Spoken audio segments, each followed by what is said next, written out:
Hi, I'm Rosemary Kind, and today I'm reading to you from the start of Vie for Victory. Billingbrook, Lancashire, December 1916. Violet Dobson took her young son's hand as they walked down the steps from Billingbrook Hall Hospital. She needed the comfort of holding on to him as much as he needed her. Neither one of them wanted to leave Billy behind.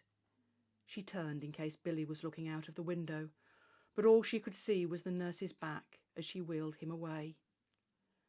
"Will Daddy come home soon?" Tommy asked as they walked.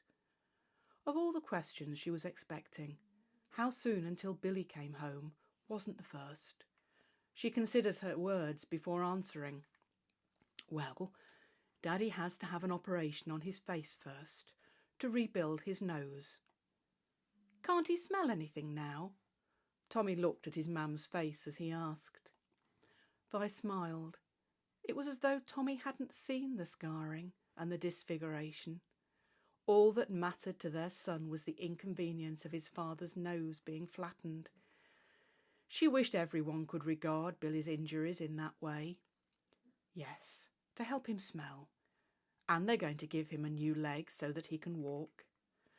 It wasn't going to be easy when he came home, but they'd manage somehow. Would she have to give up her job at Calder and Harrison to look after him? How would they manage for money if she did? She'd miss the factory. It wasn't that she enjoyed making munitions, not like when she'd worked making hats. What she'd miss was the camaraderie with the girls, and of course being in the company football team. That was something she wouldn't give up easily. It had taken long enough to gain acceptance of her playing from Billy's mam. Now she had, Vi wanted to make the most of it. Tommy was quiet for a while, and Vi appreciated the time to think. Eventually she asked, "Can we see Daddy tomorrow?" "No, my love, but we'll see him the next day, Christmas Day.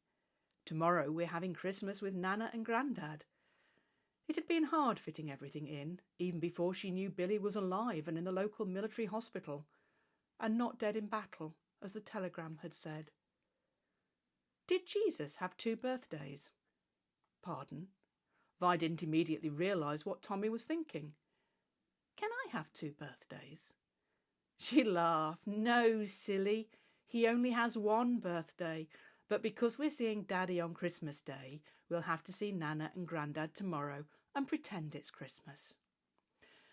It was a shame her parents couldn't go with them to the hospital, but with Billy's parents as well, there'd be too many of them.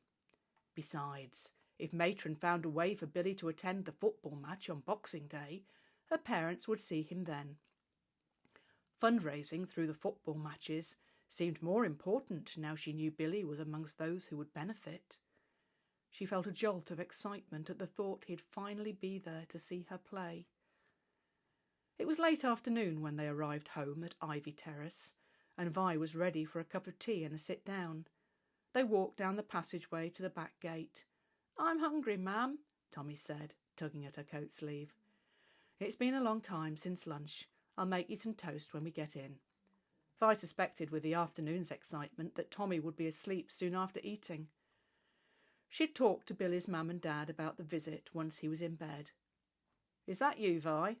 Billy's mam called from the back room as Vi went along the hall. Vi poked her head around the door. "Yes, it's me. I'll see to Tommy and then come down." She didn't feel much like the inquisition that was likely to take place, but until Billy's mam could straighten things out in her own mind, she wouldn't be able to move forward. 6 months of Billy letting them believe he was dead was difficult for all of them to comprehend. Vi was hurt too. How could Billy not have trusted her love for him? How could he even think she'd be better off without him? The war might have broken his body, but it hadn't broken her love. She still wanted him for the man he was. When she thought about things properly, she realised none of them could judge his reaction when they'd no idea what he'd been through at the Somme. She suspected it was easier for Billy's dad to understand, having fought in the Boer War, but he'd never talked about his experience, and she doubted he'd start now.